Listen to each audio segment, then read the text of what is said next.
సంచలనమైన news, shocking news ఏం తెలుసా?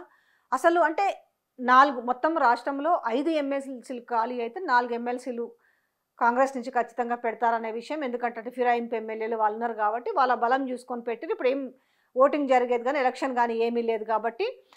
అయితే రాములమ్మ తెరపైకి రావడం అందరికి ఆశ్చర్యాన్ని కలిగించింది. అంటే పెద్ద పెద్ద లాబియింగులు, అంటే రోజు గాంధీ భవన్‌కు రావడము, ఇవన్నీ అంటే లీడర్లు ఎంతెంతమంది ఏ రకంగా లాబియింగులు చేస్తున్నారు నేపథ్యంలో ఉన్న 4 స్థానాలలో రాములమ్మ ఈ స్థానాన్ని దక్కించుకోవడం అందరికి ఆశ్చర్యాన్ని కలిగించింది. ఏది 4 ఎమ్మెల్సీల్లో అసలు ఎప్పుడు కూడా ఈ వ్యక్తి ఈమెను ఎంకరేజ్ చేయలే. ఎందుకంటే ఆమె ఆవేదన పార్టీలో ప్రయారిటీ ఎప్పటి నుంచి, తిను పీసీసీ ప్రెసిడెంట్ అయినప్పటి నుంచి, పీసీసీ ప్రెసిడెంట్ అయినప్పటి నుంచి ఎప్పుడు కూడా ఈమెకు ప్రయారిటీ ఇవ్వలేదు. ఎందుకంటే ఒకవేళ ప్రయారిటీ ఇస్తే అటు స్టార్ క్యాంపెయిన్ని కూడా చేయలే ఈసారి. ఎప్పుడు ఈమె స్టార్ క్యాంపెయినర్ ఉండింది అని అంటే 2018 ముందస్తు ఎలక్షన్లో అప్పుడు స్టార్ క్యాంపెయినర్గా ఉండింది. దాని తర్వాత ఈ ఎలక్షన్ల ముందు ఆమెకి ఏమీ ఇవ్వలే. ఆమె కూడా అట్లనే పనిచేసిందా చేయలేదు అన్నట్టుగా ఉంది. అసలు ఎలక్షన్ల తర్వాత ఆమె ఎక్కడా కూడా కనిపించలే. ఆమె ఏ సమస్యల మీద, అంటే ఇటు మహిళల మీద జరిగినవి కావచ్చు, లేదంటే వాళ్ళు పెట్టిన సంక్షేమ పథకాల విషయంలో కావచ్చు, మంచి కానీ చెడు కానీ ఏ విషయంలో కూడా ఆమె స్టేట్మెంట్ గాంధీ భవన్కి వచ్చి ఒక ప్రెస్ మీట్ పెట్టిన వైనం కానీ, లేదంటే ఆమె ఇంట్లో పెట్టుకున్న వైనం కానీ, లేదంటే ఒక స్టేట్మెంట్ పాస్ చేసిన విధానం కూడా మనకు ఎక్కడా కనపడలే. కానీ ఆమెకు తెలుసు అసలు ముఖ్యమంత్రి నుంచి ఎట్లాంటి సపోర్టు లేదన్న విషయము విజయశాంతికి కూడా తెలుసు. కానీ ఈ నేపథ్యంలో ఆమె అనూహ్యంగా తెరపైకి వచ్చింది. అంటే ఏంటి ఇక్కడ అసలు లెక్కకైతే ఈయన ఇచ్చిన జాబితాలలో విజయశాంతి పేరు లేనే లేదు, అద్దంకి దయాకర్ పేరు లేనే లేదు. శంకర్ నాయక్ అంటే సరే, ఎందుకంటే జానారెడ్డిది ఎట్లాగో, ఎందుకంటే ఆయన కాంగ్రెస్లో సీనియర్ లీడర్ కాబట్టి డెఫినెట్గా ఆయన అన్నమాట ఖచ్చితంగా కొంతమేరని శాంటిటీ ఉంటుంది కాబట్టి శంకర్ నాయక్ ఇప్పించుకోగలిగాడు. కానీ ఇక్కడ ఎట్టి పరిస్థితుల్లో వీళ్ళు సపోర్ట్ చేసే అవకాశం ఎవరు లేరు వెనకాల. అయినప్పటికీ కూడా ఆమె ఎమ్మెల్సీ స్థానాన్ని కైవసం చేసుకునే పరిస్థితి వచ్చిందనంటే ఇక్కడ రేవంత్ మాట ఏ రకంగా చెల్లుబాటు కాలేదనేసి అర్థమవుతుంది.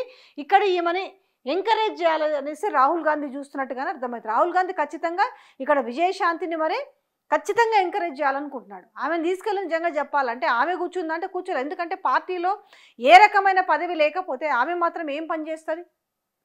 అంటే ఎవరెవరికో కార్పొరేషన్ పదవులు ఇచ్చారు, ఏమేమో ఇచ్చారు. కానీ విజయశాంతి పేరు, అసలు విజయశాంతి అనే ఒక వ్యక్తి, రాములమ్మ అనే వ్యక్తి అసలు కాంగ్రెస్ పార్టీలో ఉందన్న విషయాన్నే మర్చిపోయారు.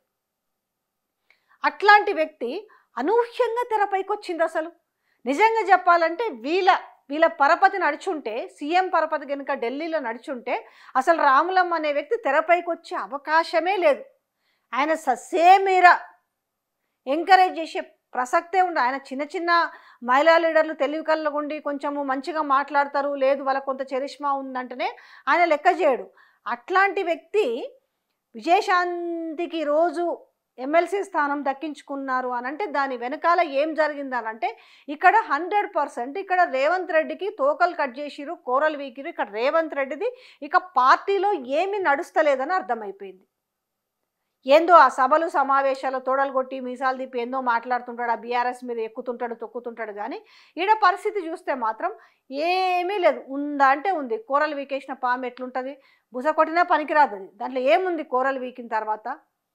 రేపు ఇంకా మాటలకు అసలు విచిత్రం ఏందనంటే పక్కోడు పక్కపాటోడో లేకపోతే అమెరికాడో పేరు మర్చిపోయిందంటే అర్థం ఉంది, సినిమా వాళ్ళు మర్చిపోయారంటే కూడా ఓకే పోనీ ఇలా నమ్మబుల్గా ఉందనుకోవచ్చు. కానీ కాంగ్రెస్ పార్టీలో ఉన్నోళ్ళే మినిస్టర్లతో సహా ఎమ్మెల్యేలతో సహా కూడా ఇవాళ రేవంత్ రెడ్డిని ముఖ్యమంత్రిగా గుర్తించడం లేదంటేనే అర్థమవుతుంది అంటే ఏం జరుగుతుంది లోపట అనడానికి. వేం నరేందర్ రెడ్డి అట్లీస్ట్ నేను ఇచ్చిన లిస్ట్లో ఎవరిని కాకపోయినా అట్లీస్ట్ వేం నరేందర్ రెడ్డి కన్నా ఇవ్వమన్నారు. కానీ ఇక్కడ ఏమైందంటే వేం నరేందర్ రెడ్డి ప్లేస్లోకి ఎవరు వచ్చిరు అని అంటే విజయశాంతి వచ్చింది. నిజంగా చెప్పాలంటే సీఎం మాట గినుక ఇక్కడ నడుచుంటే ఢిల్లీలో ఇవాళ విజయశాంతి ప్లేస్లో ఖచ్చితంగా వేం నరేందర్ రెడ్డి ఉండేవాడు. కానీ ఇవాళ వేం నరేందర్ రెడ్డి పక్కన పెట్టేసి ఇక్కడ విజయశాంతిని వాళ్ళు తెరపైకి తీసుకొచ్చిరు. అంటే ఏ మార్పులు ఉండబోతున్నాయి తెలంగాణ రాజకీయాల్లో అండ్ కాంగ్రెస్ పార్టీలో ఏముండబోతుంది, ఇక రేవంత్ మాటకి విలువ లేదు, రేవంత్ ఏం చెప్పినా అవ్వదు అనే విషయాన్ని, ఎందుకంటే ఇక్కడ ఎమ్మెల్సీలకు వాళ్ళకి ఏదైనా కార్పొరేషన్ చైర్మన్లు చేయాలన్నా కూడా ఢిల్లీ నుంచి రావాల్సిందే. సో ఇంత మార్పు ఎట్లా జరిగింది అని అంటే, ఈ మార్పుకు సంకేతాలే ఏఐసిసి దూతగా వచ్చిన మీనాక్షి నటరాజన్. సో ఆమె వచ్చిన తర్వాత ఇమ్మీడియట్లీ వచ్చిన మార్పులో ఆశ్చర్యపోయేకరమైన మార్పు ఈమెకి ఎమ్మెల్సీ.